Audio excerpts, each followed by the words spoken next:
Hello అండి, ఈరోజు మనం కూర కారం లేదా సాంబార్ కారం రెడీ చేసుకోబోతున్నాము. ముందుగా 1 కేజీ కారానికి సరిపడినటువంటి ఇంగ్రీడియంట్స్ అన్నీ నేను పైన డిస్ప్లే చేయడం జరుగుతుంది. వాటిని చెక్ చేసుకొని మీరు కూడా ఫాలో అయిపోండి.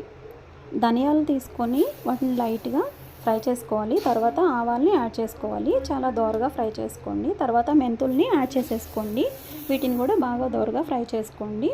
తర్వాత వెల్లుల్లిపాయలు తీసుకొని వాటిని బాగా పొట్టు తీసేసి ఒక పక్కన పెట్టేసుకోండి. ఈ విధంగా చేసేసుకున్న తర్వాత నేను సపరేట్గా జీలకర్రని యాడ్ చేసి ఫ్రై చేసుకోవడం జరుగుతుంది, ఎందుకంటే అది చాలా త్వరగా మాడిపోతుంది కాబట్టి. తర్వాత జీలకర్రలోనే దాల్చిన చెక్క 1, లవంగాలు 5, యాలకులు 1 తీసుకున్నాను నేను.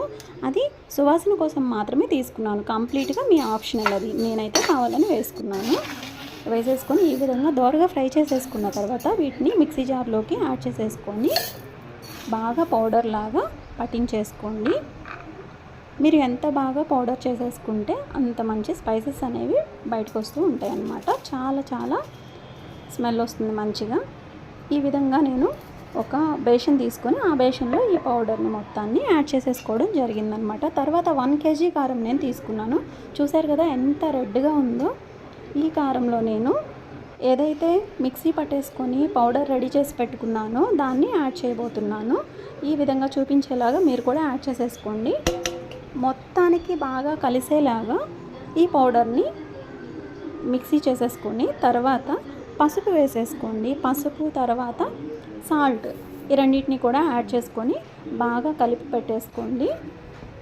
చూపించిన విధంగా ఉండలు లేకుండా కలుపుకోండి. ఇంతేనండి. తర్వాత దీనికి మనం వెల్లుల్లి పేస్ట్లో నేను కొంచెం కారం యాడ్ చేసేసి పట్టాను.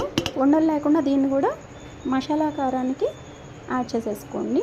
అంతేనండి, మసాలా కారం రెడీ అయిపోయింది. మీరు కూడా ట్రై చేసి ఎలా వచ్చిందో నాకు కమెంట్ చేసేసేయండి.